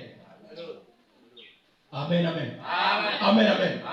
Donc, déjà, nous voyons que l'homme, sa pensée est mauvaise. Amen. Sa pensée est corrompue. Parce que si ma pensée est séparée de la pensée de Dieu, ça veut dire que c'est la pensée de Dieu qui est bonne. Ça ne veut pas être le contraire quand même. Amen. Est-ce que toi tu es sûr que c'est ta pensée qui est bonne, pour Dieu c'est mauvais? Non. Tu veux dire que Dieu il a mal pensé, toi tu as plus pensé que lui? Non. Forcément c'est nous qui sommes dans l'erreur. Et mais comme nos pensées sont séparées de ces pensées, qu'est-ce qu'il faut faire? C'est là où se passe le travail de la transformation. C'est là où se passe le travail de la transformation. C'est là où la prédication, l'enseignement vient jouer son rôle. Amen, amen, amen. Parce que l'enseignement vient te dire, attention, une femme ne doit pas s'habiller en laissant son corps dehors. L'enseignement, c'est une pensée. Amen. La Bible, tes pensées sont séparées de mes pensées. Mais la pensée de Dieu lui dit, attention, voici comment la femme doit s'habiller, parce que le corps de la femme, c'est un corps sacré. Donc, il faut que la femme s'habille décemment. C'est une pensée que Dieu te donne. Amen, amen. Maintenant, cette pensée va venir trouver ta pensée. Or que dans ta pensée, tu es déjà habitué à porter des mini-jupes, tu es déjà habitué à porter des tenues, tu es déjà à porter des soutiens-gorge et tu te promènes avec ça. Ça, c'est dans ta pensée que tu as vu dans le monde. Mais la pensée de Dieu vient te dire maintenant, tu ne peux pas t'habiller en exposant ton corps comme ça. On a maintenant deux pensées. On a maintenant deux pensées. La pensée qui va gagner en toi, c'est ce que tu vas devenir. Ah, quelqu'un n'a pas bien compris. Tu as maintenant deux pensées. La pensée qui va avoir le dessus sur toi, c'est ce que tu vas devenir. On a demandé, c'est mon père spirituel, le prophète William Aro Branham, qui raconte ces témoignages. Il était une fois en Inde et il y avait un monsieur qui avait deux chiens. Il y avait un chien blanc et il y avait un chien noir. Et les deux chiens, on devait les faire, devaient faire le combat. Alors, on a posé la question. Monsieur, mais de tes deux chiens-là, lequel va gagner? Est-ce le chien noir ou bien est-ce que le chien blanc qui va gagner? Vous savez ce qu'il a répondu? Est-ce que vous voulez entendre ça? Amen. On cache seulement ça. Il a dit, monsieur le prophète William Aro, tu sais le chien qui va gagner c'est lequel? Le chien que je vais nourrir plus, c'est lui qui va gagner. Amen, amen. Amen. Le chien que je vais plus nourrir, c'est le chien qui va gagner. Le chien qui va plus manger, que je vais donner plus de nourriture, il aura plus de santé, il sera plus puissant, il sera plus lourd, et donc c'est lui qui va gagner le combat. Il y a deux chiens noirs qui sont en toi. Chacun de nous, nous avons deux chiens noirs dans notre vie. Ces deux chiens noirs, ce sont deux pensées. Il y a la pensée de Dieu, il y a ma propre pensée. La pensée que je vais donner plus de considération, c'est cette pensée qui va gagner. Est-ce que tu m'as entendu? Amen. Ça veut dire si tu donnes plus de considération que nous sommes pauvres, notre famille est pauvre, tu vas être pauvre. Parce que toi, ta pensée te dit que vous êtes pauvre. Amen. Si tu te dis que moi je peux être un garçon qui fume le chanvre, tu vas fumer le chanvre. Parce que ta pensée donne plus de poids vers le chanvre. Mais il y a deux pensées. Si la pensée de Dieu prend le dessus, c'est là où on parle de la transformation. Le chien blanc, c'est la parole de Dieu, c'est le plan de Dieu, c'est la pensée de Dieu. Le chien noir, c'est ma propre pensée, ma propre nature, mes propres désirs. Le chien que je vais donner plus de considération, c'est lui qui va gagner. Et je deviendrai comme la nature de ce chien-là. Je veux dire, si je donne plus de considération à ma propre pensée, à mes propres coutumes, la façon que moi-même j'ai grandi, la façon que nous on fait chez nous, la façon que nous on parle chez nous, mes habitudes, non c'est comme ça. Si je donne, je refuse d'écouter ce que la parole de Dieu, la pensée de Dieu a de donner, et je pense ce que moi je pense, ça va construire en moi, et ça va faire quoi? Ça va étouffer la parole de Dieu. Amen. Amen. Et regardez, ma vie deviendra exactement comme la pensée que j'ai choisi de nourrir. Mais si je prends la parole de Dieu maintenant, et je ne nourris pas. Parce que les deux pensées sont deux chaînes. Il faut les nourrir. Amen, amen. Je peux décider de nourrir la pensée de Dieu. En quoi? Par la lecture de la parole, par la prière, par la méditation de la parole, le jeûne, la consécration, le service à Dieu. Je commence à nourrir le chien qui est blanc, la parole de Dieu. Je commence à nourrir la pensée de Dieu. Après un certain moment, on va commencer à voir un changement. Oh, mais toi, mais tu venais chez nous avec nous au bar, non? Aujourd'hui, on ne veut pas sortir. Non, vraiment, je ne veux pas sortir. Ah, mais pourquoi? Tu as changé, hein? Ah, tu es devenu vraiment vieille, hein? On ne te comprend plus, là. Même comme vous êtes maman. Donc, là, vous n'avez pas bien. Ah, vraiment, vous n'avez pas dit avec vous à cause de ma bien. Là, le changement a commencé à s'opérer en toi. Et là, le diable commence à perdre de sa puissance sur toi. Il commence à perdre son influence sur toi. Tu commences à fermer les portes. Amen, amen. Amen. Les pensées se construisent en nous depuis notre enfance. Et c'est pourquoi, quand nous venons maintenant à la parole de Dieu, nous devons accepter quelque chose. Ces pensées doivent être démolies. Parce que c'est une maison qui s'est construite pendant 19 ans, si tu as 19 ans. Pendant 50 ans, si tu as 50 ans. Cette maison s'est construite pendant longtemps. Et ces pensées sont devenues quoi? Sont devenues des habitudes. Vous voyez ça? Les pensées deviennent des habitudes. C'est ça. Les pensées deviennent des habitudes. Et les habitudes, quand ils sont pratiquées pendant longtemps, ça devient chronique. Amen, amen. Amen. Vous avez une maison qui est bien bâtie. Laissez-moi vous lire cette écriture, si vous voulez. Vous allez voir ce que la Bible dit ici. Dans 1 Corinthiens chapitre 10, le verset. Est-ce que vous êtes bénis par l'enseignement? Est-ce qu'on est bénis par l'enseignement? Est-ce qu'on est béni par l'enseignement? Je crois que quelque chose peut changer dans la vie de quelqu'un. La parole de Dieu a une puissance à l'intérieur. L'enseignement a une puissance, ça vous transforme. Amen, amen. Vous voyez, un enfant de CP1, on lui prend, il est vide. Mais après 20 ans, il va être un médecin. Il va opérer avec une précision. Il ne peut pas faire une erreur. Il opère, il ne coupe pas les mauvaises les racines. Pourquoi? Parce que l'enseignement, on l'a pris depuis l'école primaire, on l'a préparé jusqu'à faire le diplôme de médecine. Et il est devenu médecin. Qu'est-ce qui a fait ça? C'est l'enseignement qu'il a amené là. Et la parole de Dieu, la question de l'enseigner, ça va te prendre à zéro. Ça va t'amener, ça va t'amener, ça va t'amener, ça va t'amener. Ça va t'amener à un niveau où, quand tu te regardes, tu es placé très haut. Tu es béni, tu es riche, tu es puissant, tu es glorieux. Tout se trouve dans cette parole. Amen, amen. C'est pourquoi accepte l'enseignement de Dieu. Amen, amen. Ne résiste pas à l'enseignement ce matin, s'il te plaît. Amen. Dieu veut te faire du bien, alors il faut qu'il t'enseigne. C'est pas ça? Amen. 1 Corinthiens 10, le verset 3 et 5. Je suis en train d'enseigner la délivrance tranquillement, petit à petit. Parce que la semaine qui vient, nous allons avoir des réunions aussi. Ça sera terrible. Mais je veux vraiment des résultats. Amen, amen. Amen. Je veux celui pour lequel on va prier, on va prophétiser. Il y a beaucoup de gens sur lesquels on a prophétisé ici déjà. N'est-ce pas? Amen. On a prophétisé beaucoup de gens ici. Quand même le prophète Paul venait ici, il a prophétisé beaucoup de gens ici. Mais il n'y a pas un changement qui vient de se passer. C'est parce qu'il y a un problème. On a besoin de transformation d'abord. Amen, amen. Amen. Alors, 1 Corinthiens 10, le verset 3 à 5, on dit ceci.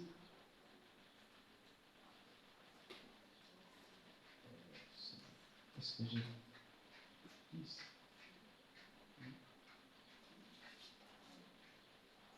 J'ai pas bien noté cette écriture. Et je n'ai pas bien noté cette écriture. C'est dès.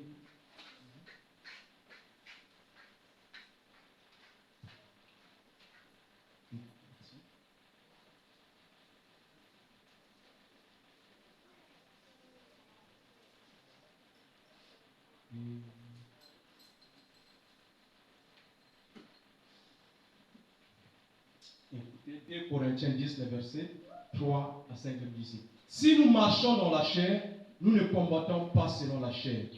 Car les armes avec lesquelles nous combattons ne sont pas charnelles. Vous voyez? Nous ne combattons pas avec des armes charnelles. Parce qu'avec des armes charnelles, nous ne pouvons pas gagner la bataille. combattons contre les esprits. Si tu combats avec des armes charnelles, vraiment, tu ne vas pas t'en sortir. Hein? Il dit, si nous marchons dans la chair, nous ne combattons pas selon la chair. Car les armes avec lesquelles nous combattons ne sont pas charnelles, mais elles sont puissantes par la vertu de Dieu pour renverser les forteresses. Donc il y a des forteresses. Les forteresses, c'est des maisons comme des bunkers, des maisons bien bâties. Donc c'est difficile à détruire. Et ces forteresses-là se sont bâties en toi. C'est pourquoi tu sens qu'il y a une bataille dans ta vie entre la parole de Dieu et ta propre vie. Donc, tu sens qu'il y a quelque chose qui te conduit à faire des choses que la parole de Dieu ne veut pas que tu fasses. Qu'est-ce qui t'amène à faire ça? Amen, amen. Qu'est-ce qui nous amène à faire les choses? Je sais, dans ma pensée, je sais que ça, normalement, Dieu ne veut pas que je fasse ça. Mais c'est ce que je fais. Parce qu'il y a une forteresse, il y a une maison bâtie par des pensées. C'est tellement puissant. Tellement puissant, c'est fortifié que il faut détruire d'abord cette forteresse-là. Amen, amen. Amen. Sinon, ça va pas marcher. Alors, verset 5 dit, nous renversons les raisonnements et toute hauteur qui s'élève contre la connaissance de Dieu et nous amenons toute pensée captive à l'obéissance de Christ. Tu voyez? Donc, ces forteresses-là sont des pensées. Et ces pensées sont comment? Ces pensées sont désobéissantes à la parole de Dieu. C'est pourquoi Paul dit que nous devons faire quoi? Nous devons faire notre possible pour amener, pour captiver ces pensées et les amener, les faire soumettre à la volonté de Dieu. Donc il y a une violence à faire. S'il n'y a pas cette violence-là, tu verras qu'il n'y aura pas de transformation. Comme il n'y aura pas de transformation, on ne peut pas parler de vraie délivrance. Amen, amen.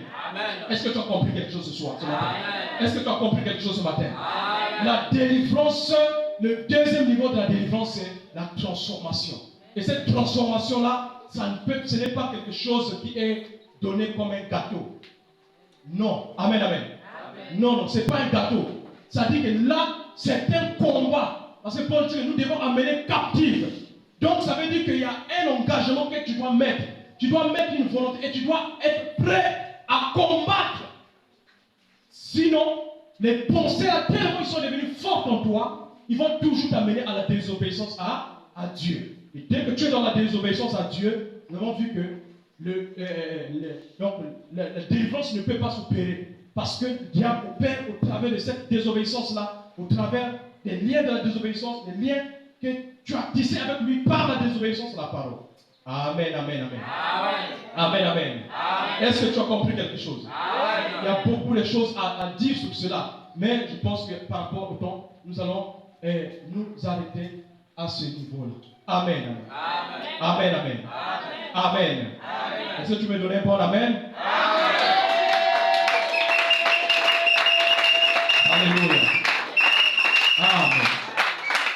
Alors, j'aimerais prendre cette écriture pour terminer ce service parce que pendant que je préparais le message, le Saint-Esprit m'a donné un message ou cette parole pour la donner à l'église ce matin. Et je voudrais que nous puissions terminer avec ça, que nous puissions prier. Amen, amen. Amen. Parce qu'il y a un combat qui est dans ta vie. Amen. Amen. Il y a une situation qui est dans ta vie. Il y a un problème qui te barre le chemin. Mais nous venons de voir quelque chose de puissant ce matin qui va te permettre de pouvoir avancer. Est-ce qu'on peut prendre le livre de Marc, Marc chapitre 4, et verset 35. Nous allons lire quelque chose là-bas. Nous allons bientôt terminer. Je prends seulement ces écritures-là pour vous donner le message que le Seigneur m'a donné pour toi, afin que tu puisses prier avec ça, parce que ça va te permettre de te sortir de là où tu es, dans la situation où tu es. Marc chapitre 5, 4 plutôt, le verset 35. La Bible dit ceci. Comme il parlait encore, survint, non. Marc chapitre 4, verset 35. Voilà. Ce même jour, sur le soir, Jésus leur dit, passons à l'autre bord. Après avoir renvoyé la foule, ils l'emmenèrent dans la barque où il se trouvait, et il y avait aussi d'autres barques avec lui. Il se leva un grand tourbillon, et les flots se jetaient dans la barque, au point qu'elle se remplissait déjà. Et lui dormait à la poupe sur le coussin. Il le réveillait et lui dit, Maître, ne t'inquiètes-tu pas de ce que nous périssons?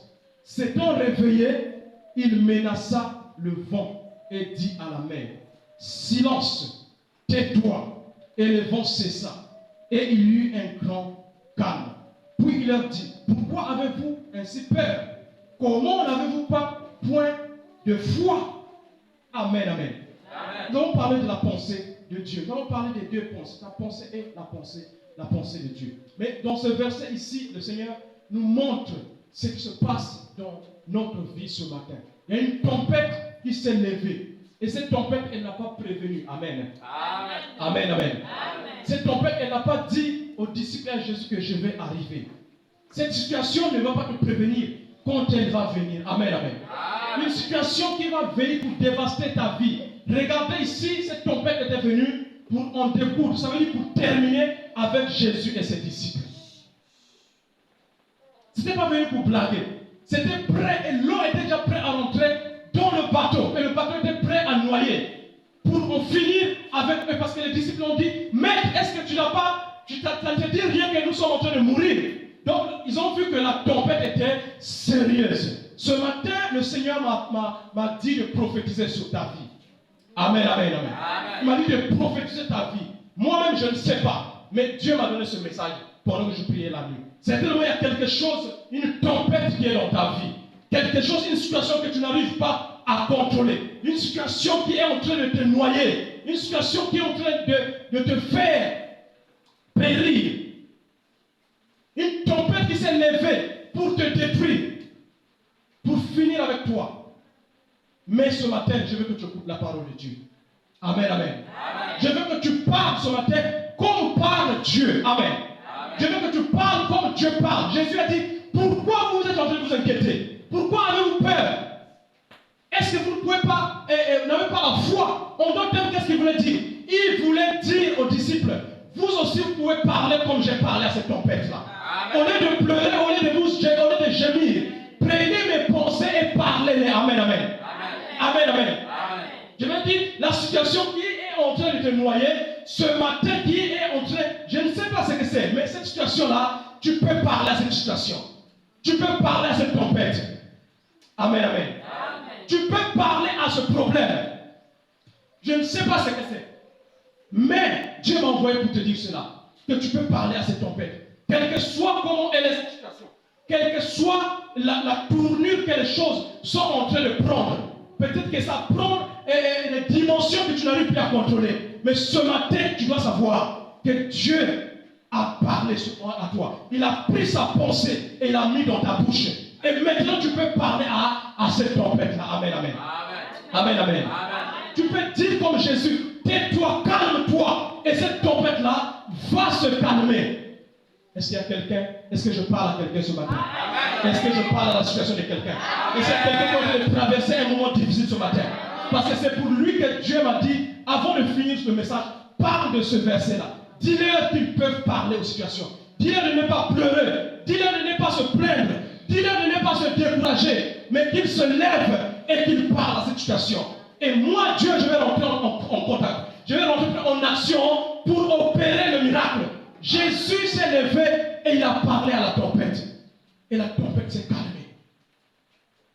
La tempête s'est calmée. Je veux te dire que les tempêtes dans la vie sont inévitables. C'est inévitable. On ne peut pas éviter les problèmes de la vie. On ne peut pas éviter les tempêtes dans la vie. Mais, on peut faire une chose. On peut les changer. Amen, amen. Amen. On peut les changer. Est-ce que j'ai dit Dieu peut les changer? Je n'ai pas dit Dieu peut les changer. Parce que Dieu a la capacité. Mais maintenant, ce matin, Dieu te parle à toi. Tu as la capacité de les changer. Est-ce qu'il y a quelqu'un qui croit ce matin? Amen. Est-ce qu'il y a quelqu'un qui croit ce matin? Amen. Tu as la capacité de les changer. C'est pourquoi je vous ai dit, pourquoi vous doutez? Pourquoi vous avez peur? Je vous ai déjà donné la capacité. Vous pouvez parler à cette tempête-là. Vous pouvez parler à ce problème. Tu peux parler à cette situation-là. Et elle va écouter ta voix. Chaque situation a des oreilles. Amen, amen. Amen. Est-ce que vous savez cela? Amen. Chaque problème que tu es en train de traverser ce matin a des oreilles. Si ça n'avait pas des oreilles, quand Jésus avait parlé à la tempête ne devait pas se calmer. Pourquoi la tempête se calme? Parce que la tempête entend. Amen. La maladie qu'elle a, elle entend. Le problème, le blocage qu'elle a, il entend. Et si toi tu ne connais pas qu'il entend, c'est pour ça qu'il va te garder là-bas. Mais si tu sais qu'il entend, qu'il a des oreilles, je veux que tu le parles ce matin. C'est pourquoi j'ai parlé de la transformation. Parce que vous parlez, ce n'est pas ce que toi, ce n'est pas tes paroles qui vont changer la chose, mais c'est les paroles de Dieu qui vont changer. Amen. Les paroles de Dieu dans ta bouche, c'est ça qui va changer la situation. Est-ce qu'on peut lire une écriture pour terminer? Amen. Ézéchiel chapitre 37. Regardez, là aussi, cette personne-là, ce prophète qui va parler. Ce matin, Dieu t'amène à t'exercer, à exercer ta propre langue, à exercer ta foi. Parce que tu es un enfant de Dieu. Ne reste pas là à pleurer tout le temps. Les pleurnicheurs ne trouvent rien. Ce sont ceux qui se lèvent et qui parlent. Ce sont ceux qui se lèvent et qui sont courageux. Les lâches ne peuvent rien obtenir de Dieu. La vie est tellement dure, c'est un combat. Si tu restes là à pleurnicher, ah je n'ai pas ceci, ah on ne m'a pas fait ceci, ah je n'ai pas obtenu ceci, ah ceci, cela. Tu vas rester là à pleurer pendant des années et tu verras rien qui change. Mais Dieu veut que tu te lèves et que tu parles à cette tempête. Amen. Et écoutez, Ézéchiel, je termine. Ézéchiel 37, lui dit ceci, verset 1. Et puis nous allons prier. La main de l'Éternel fut sur moi, et l'Éternel me transporta en esprit, et me déposa dans le milieu d'une vallée remplie d'ossements. Il me fit passer auprès d'eux, tout autour, et voici, ils étaient fort nombreux. La surface de la vallée, ils étaient complètement secs. Ici, le prophète a vu des ossements, des os humains, une vallée remplie des os humains. Mais ces eaux-là étaient secs. Ça représente ton problème. Ça représente ta situation. Ça représente ce que tu es en train de traverser, peut-être pendant des années. Une situation complètement sec. Il n'y a même pas une lumière d'espoir quelque part. Les eaux qu'Ézéchiel a vues, ils étaient complètement secs. Mais regardez ce qui va se passer. Dieu va lui dire ce qu'il te dit ce matin. Je ne sais pas si quelqu'un m'écoute ce matin. La vallée des os était sec. Mais Dieu n'a pas fabriqué. Il a dit à Ézéchiel ce qu'il est en train de te dire maintenant. Et si tu fais ce qu'Ézéchiel a fait, la même chose qu'Ézéchiel a vu, tu vas voir cela dans ta vie. Cette situation-là, elle n'est pas là pour te tuer. Elle n'est pas là pour te brûler. Elle est là pour manifester la gloire de Dieu. Amen. Amen, amen. Amen. Est-ce que j'ai parlé à quelqu'un ce matin? Amen. Maintenant il dit, il me dit, fils de l'homme, ces eaux pourront-ils revivre? Il lui pose la question. Est-ce que ces eaux que tu vois, est-ce qu'ils peuvent encore revivre? Normalement, humainement pour dire non. On doit répondre non, Seigneur. Papa, tu as la foi déjà. Mais pour Dieu, ce n'est pas, il n'y a rien qui soit trop tard. Amen. Il n'y a aucune situation qui soit trop tard. Amen. Ne dis pas non, trop des années sont passées. Non. Quelles que soient les années qui sont passées, maintenant, aujourd'hui, ça va changer. Amen. Ah, mais j'ai trop entendu cela. Ne dis pas que tu as trop entendu cela. Dis ce que Dieu te dit de dire ce matin. Et qu'est-ce que Dieu nous dit de dire ce matin? Il me dit, prophétise sur ces eaux et dis-leur, ossements desséchés, écoutez quoi? La parole de l'Éternel. Il y a cette situation qui est désespérante dans ta vie. Ce matin, Dieu te dit de dire, toi, situation, toi, maladie, toi, problème, écoute la parole de l'Éternel. Je donne ce témoignage, je termine. Il y a au moins une semaine, je me suis levé seulement la nuit comme ça pour prier. Et j'ai senti comme s'il y avait quelque chose qui était confus. Ça c'est quoi? Quand je touche comme ça, je vois comme s'il y a une boule. J'ai dormi et je n'ai pas de problème, je me lève avec une boule. Ah, ça c'est quoi? J'ai observé quelques jours, ça faisait augmenter, ça faisait monter. Je dis ah non, ça, bientôt ça risque de me causer un problème. J'ai commencé à sortir, ça commence à donner des douleurs. Je dis non, non. si je continue à regarder cette boule-là, je ne sais pas ce que c'est, risque bientôt, ça va être un problème. Si je vais à l'hôpital, bientôt ils vont dire c'est tel problème. Je dis non. Je dis non. Ça ne va pas se passer comme ça. Parce que si je laisse cette boule-là dans ma gorge ici, bientôt je ne pourrai plus prêcher. Je dis non, ça ne va pas se passer comme ça. Alors je dis, tu vas écouter la parole de Dieu. Amen, amen. Je lui saisissais comme ça. Toi, je ne sais pas ce que tu es, mais écoute la parole de l'Éternel. Amen, amen. Écoute la parole de l'Éternel. Tu ne vas pas me ruiner, mais c'est moi qui vais te ruiner. Est-ce que ce matin, quelqu'un peut prier comme ça? Amen, amen. Tu ne vas pas me faire mal, c'est moi qui vais te faire mal. Tu ne vas pas m'enterrer, c'est moi qui vais t'enterrer. Tu vas disparaître. Tu ne vas pas écouter mes paroles, mais qu'est-ce que... Écoute, moi je te dis, écoute les paroles de l'Éternel. Dieu a placé les paroles dans ma bouche, tu dois partir. Amen, amen. Et je continue à parler, et je continue à parler, et je commence à voir, la boule commence à retourner. La boule commence à diminuer. La boule commence à diminuer. Amen, amen. Amen. Mais si j'ai laissé comme ça, je ne sais pas si aujourd'hui je serai capable de vous prêcher. C'est pour te dire que la parole de Dieu, elle est puissante. Et ce matin, il place cela dans ta bouche. À toi de te lever et de parler à cette situation. Je ne sais pas ce que c'est. Moi, je te dis qu'il y a une semaine, c'était une boule qui commençait à me sortir dans la gorge ici. Je ne sais pas ce que c'est pour toi, mais toi, tu connais ce problème-là. C'est pourquoi tu dois me dire, tu dois partir. Tu dois partir ce matin. Tu dois changer. Tu dois prophétiser sur ta propre vie. Est-ce que tu peux te lever et tu commences à prier? Parle à cette situation. Dis, j'ai entendu la parole de Dieu. Et cette parole de Dieu, elle est vraie. Quels que soient les ossements qui sont celles dans ma vie, quelle que soit la situation, maintenant je te parle au nom de Dieu que je suis venu prier ce matin. Je ne suis pas venu s'amuser, je ne suis pas venu pour regarder quelqu'un, je suis venu prier le Seigneur. Et ce Seigneur que je suis venu prier me dit que toi la situation, toi cette maladie, toi ce problème, toi ce lien, tu n'as pas été invité dans ma vie par mon Dieu. La Bible dit là, s'il y a un complot contre toi, ce complot ne vient pas de moi. S'il y a un complot contre dans ta vie, ce complot ne vient pas de Dieu. S'il y a un complot dans ta vie, cela n'a pas été formé par le Seigneur. Cela a été formé par l'ennemi. Et le Seigneur vient ton bonheur ce matin. C'est pourquoi tu peux parler à cette situation. Parle à cette situation. Parle à ce problème. Parle à cette maladie. Tiens-toi sur la parole de Dieu. Et dis ainsi dit le Seigneur. Toi, maladie, recule. Ainsi dit le Seigneur.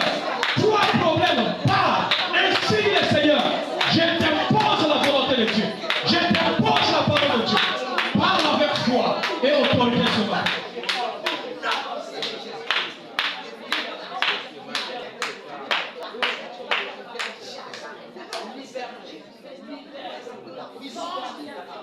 Ne crains pas, ne crains pas. N'aie pas peur, n'aie pas peur. La tempête qui s'est levée dans ta vie, elle ne va pas te détruire, elle ne va pas te tuer, mais elle va manifester la gloire de Dieu. Parle la parole de Dieu, parle la parole de Dieu, parle la parole de Dieu dans ta vie. Redresse cette situation par les paroles que tu prononces. La vie et la mort sont au pouvoir de ta langue.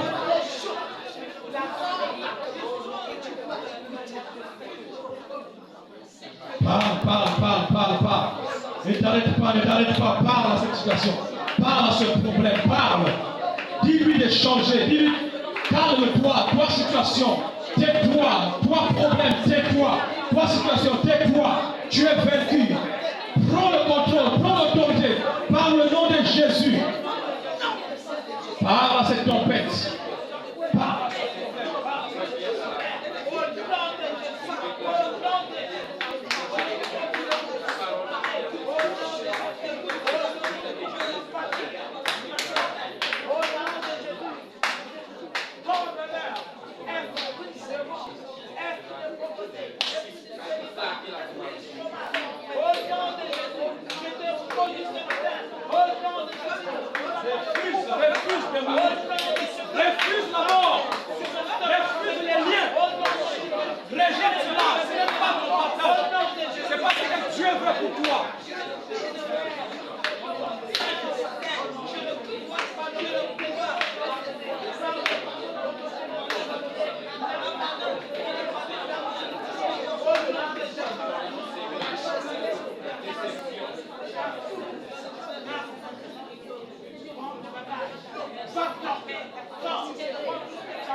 Au nom de Jésus. Au nom de Jésus. Au nom de Jésus. Amen. Ne crains pas. Ne tremble pas devant la situation. Mais regarde ce que ton Dieu va faire. Amen. Tiens-toi sur cette prière que tu as faite et sois calme, sois au repos. Observe la délivrance de ton Dieu. Amen. Je veux prier. Seigneur, merci ce matin pour ta grâce et pour ta parole. Tu m'as dit, Seigneur, de venir ici ce matin et de faire cela, Seigneur. Tu as dit, tes pensées ne sont pas nos pensées. Mais Seigneur Jésus, tu as dit aussi, tes pensées sans la parole ne peuvent pas venir sur la terre sans accomplir le but pour lequel tu l'as envoyé, Seigneur. Amen. Ce matin, alors que Seigneur, nous allons libérer cette parole, Seigneur. Oh Dieu, que cela puisse accomplir ses effets dans la vie de mon frère et dans la vie de ma soeur, Seigneur. Père, dans le nom de Jésus, que cette tempête, que ces situations qui semblaient prendre le dessus sur nous, Père, que cela se calme, Seigneur. Comme tu avais levé la main, tu as calmé la tempête sur la mer, Seigneur. Ce matin, je lève les mains, Père éternel. Oh Dieu, en direction de ton peuple, et j'ordonne que toute tempête se calme, Seigneur. J'ordonne que tout problème trouve leur solution. J'ordonne que tout désespoir quitte ton peuple. J'ordonne que tout souci parte au nom de Jésus. J'ordonne que la joie vienne, Père éternel. J'ordonne que la vie vienne ce matin. J'ordonne que la grâce vienne ce matin. Au nom de Jésus. Alléluia. Là où il y avait des maladies, Père, en tant que prophète, Seigneur, de puissant et porte, Seigneur, j'ordonne que la guérison vienne. Au nom puissant de Jésus. Là où il y avait un problème de délivrance, Seigneur, j'ordonne que la délivrance vienne maintenant. Au nom puissant de Jésus. Là où les prisons étaient là, Seigneur, j'ordonne que les portes des prisons s'ouvrent. Au nom de Jésus-Christ.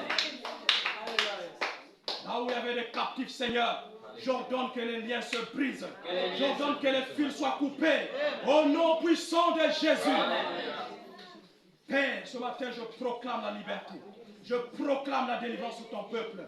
Et cela sera comme je l'ai dit, Seigneur Jésus. Oh Père, que ce peuple expérimente ta grâce aujourd'hui, Seigneur, ce dimanche et cette semaine, Seigneur. Sois béni, Papa. Sois loué, Papa. Sois glorifié, sois exalté dans le nom de Jésus, Papa. Seigneur, fais-le selon ta volonté, selon ta parole. Et nous reviendrons pour te donner le témoignage, Seigneur. Et la gloire. Au nom de Jésus, nous allons prier. Et nous disons Amen. Amen. Amen.